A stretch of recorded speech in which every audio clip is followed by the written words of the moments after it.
বান্দা আমার নবীর দরবারে গিয়ে কেঁদে কেঁদে তোমরা বলো ইয়া রাসূলুল্লাহ, ইয়া হাবিবাল্লাহ, আয়াকা ইয়া রাসূলুল্লাহ।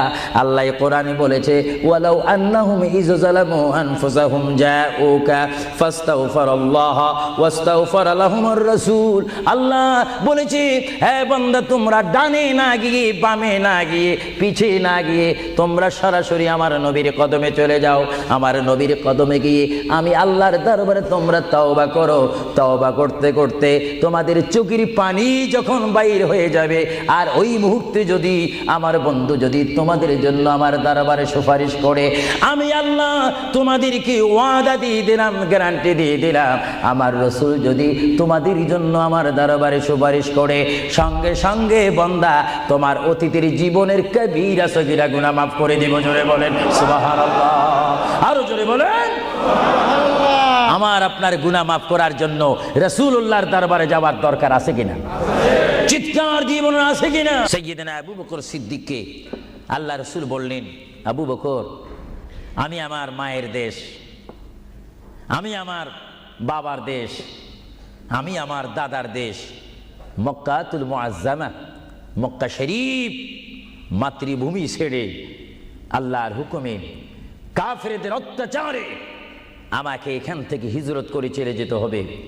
যদি আমি হিজরত করি আবু বকর তুমি আমার সঙ্গী হয়ে থাকবে।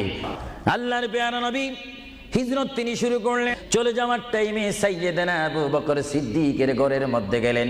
সাইয়্যিদনা আবু বকর সিদ্দিক রাদিয়াল্লাহু তাআলা আনহুর ঘরের দরজার মধ্যে আবু বকর ইয়া আবু বকর ইয়া আবু বকর করে যখন ডাক দিলেন, সাইয়্যিদনা আবু বকর সিদ্দিক রাদিয়াল্লাহু তাআলা আনহু একটা সেকেন্ড দেরি না করে সঙ্গে সঙ্গে বললেন ইয়া রাসূলুল্লাহ, ইয়া রাসূলুল্লাহ।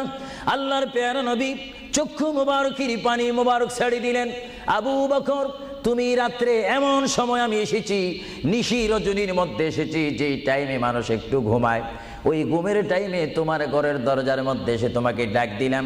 বেড থেকে ঘুম থেকে উঠতে তো তোমার 2-3 মিনিটের প্রয়োজন, কিন্তু আমি নবী তোমাকে ডাক দেওয়ার সঙ্গে সঙ্গে তুমি কি করি ইয়া রাসূলুল্লাহ বলতে পেরেছো?